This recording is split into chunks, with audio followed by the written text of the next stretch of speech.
is this story?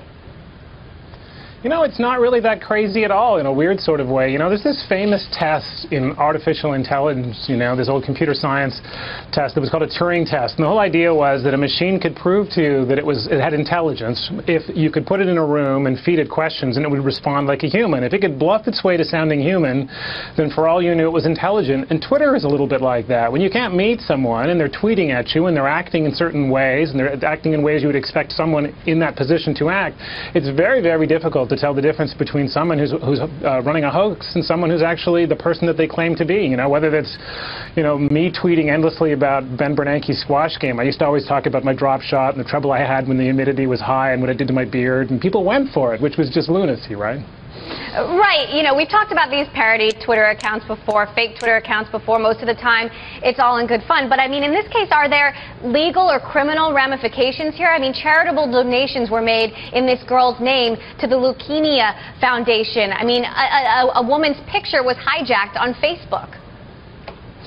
Yeah, I mean, there's been a number of these kinds of cases. This is probably one of the most notorious ones, or will be one of the most notorious ones that have happened. As of yet, I'm not aware of any criminal activity or any legal activity that sort of flowed from a Twitter hoax when someone claimed to be someone and ran some kind of, you know, imposter. Usually what ends up happening, almost invariably what ends up happening, is Twitter simply steps in and takes back the account and sort of declares everything sort of null and void, and we all sort of reboot, laugh at our own sort of, you know, insanity, and then start all over. This one's unusual because it's had consequences, right? It led to, you know, possibly to an outcome in a football game, at least in part. It may have an impact on the value of this of Manti in the draft itself. So, you know, this one has consequences, which it'll be a real test of whether or not running this kind of hoax, running some kind of impersonation on Twitter actually matters. And as far as we can tell, this account is still active. Someone tweeted Right. from it just a few hours ago. We did reach out to Twitter, and they said, we don't comment on individual accounts for privacy and security reasons. But could or should Twitter take any action here? I mean, could they use the IP address to track down who this person is? I mean, we still don't know who's actually behind this. No, we don't. And, you know, and the precedent's been fairly set here. I mean, leaving aside that, you know, whoever took back Ben Bernanke on me, damn it.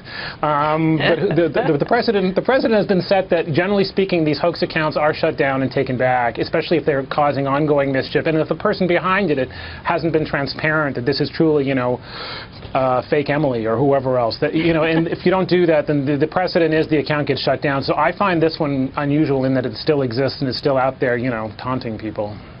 I mean, is there a lesson here for journalists as well? I mean, the national media just ran with this story and I guess never fact-checked whether this woman actually existed. Right, and that's the Turing test aspect of this. You know, if you see pictures and you see a dialogue on Twitter and you see all these things that look like all the manifestations of a real intelligent person, it becomes very easy to say, you know, I don't have to go the next step and do a LexisNexis search and see whether or not they actually exist, or try to see pictures of the two of them together, because you feel like you have all the pieces. And the reality